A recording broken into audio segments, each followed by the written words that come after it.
Hey, welcome to The Explainer. Today, we're diving into something we all go through, but maybe don't think about nearly enough. I'm talking about the world of security checks. You know the drill, right? You're standing in that line, airport, stadium, concert venue, belt off, pockets empty, and you just get that little thought in the back of your head. Does any of this actually work? Is this really making us safer? Or is something else entirely going on? Well, that's the big question. And the answer? It's kind of buried deep under layers of procedure and, psychology. So for this explainer, let's pretend we're archaeologists. We're going to grab our shovels and start digging layer by layer to get to what's really happening.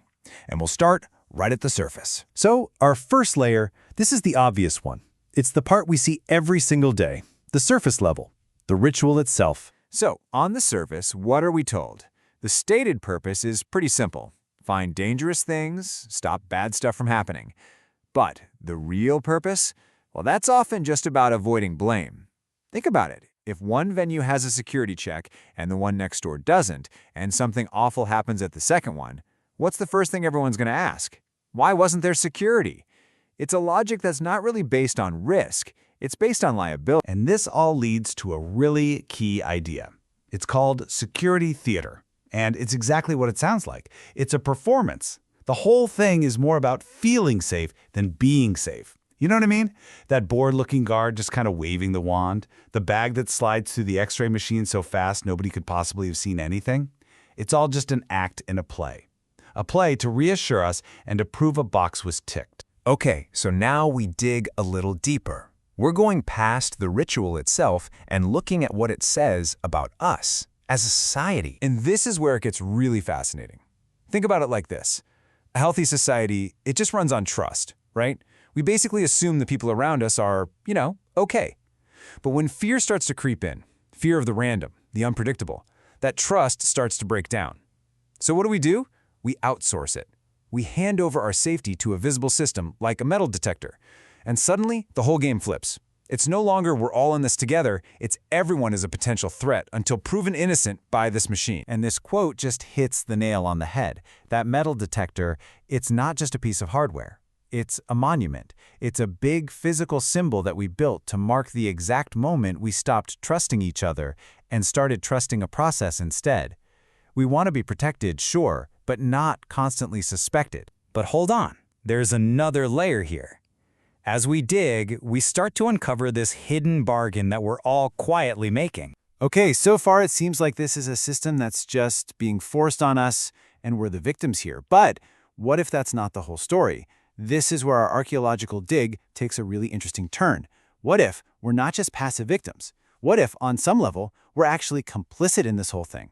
What if we're getting something out of it that we secretly want? Let's really lean into that idea. This next layer of our dig, it pulls back the curtain on that hidden bargain. It's a whole series of secret trades we make for, psychological comfort. All right, first up in this trade-off. What do we give away? A little piece of our freedom. The freedom to just walk into a place. The freedom to rely on our own gut feeling. And what do we get back in return? The illusion of order. We get a simple, predictable process. We don't have to think. We don't have to judge our surroundings. The system does it for us. And man, in a chaotic world, that can feel pretty good. And that's really the appeal, isn't it? The world feels so complex, so uncertain sometimes. This simple, repetitive ritual, it's like a little mental tranquilizer. It just lets us turn our brains off for a second and just follow the instructions. Okay, here's the second trade we make. We agree to be suspects. We let the system treat us like we might be a threat. And in exchange for accepting that little bit of suspicion, boom, we get instant validation, proof that we're innocent. I mean, just think about that moment. The light goes green or the gate clicks open for you. It's like you've just been handed an official certificate of non-threat. You're one of the good guys. And in a world where it feels hard to prove that, getting that quick, easy stamp of approval, well, we might hate being suspected, but we kind of love the relief of passing the test. And now we get to the deepest layer. This one might be a little uncomfortable. By going through this whole ritual, by letting ourselves be treated like objects on a conveyor belt, we give up a piece of our dignity. But what we get for it? Oh, it's incredibly powerful. We get total freedom from responsibility. Seriously, think about it. If something goes wrong, who's to blame? It's not you. It's not me. It's the system. The security check failed. It is the perfect black hole for responsibility. It's never our fault. We were just following the rules. Safety, it's not our problem anymore. So you see, the system creates this psychological cradle for us.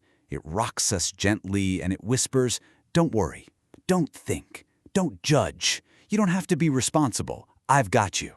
It offers to take away all the hard parts of being an adult, and let's be honest, when we're all so tired, that can sound incredibly tempting. So we've reached the very bottom of our dig. We've found the secret bargain.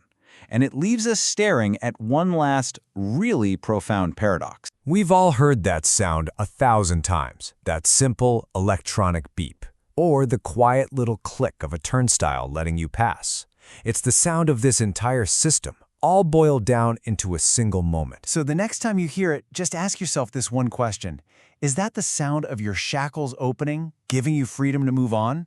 Or is it the sound of a lullaby starting, telling you it's okay to go to sleep? The answer, well, it probably says a lot more about you and me than it does about any security machine.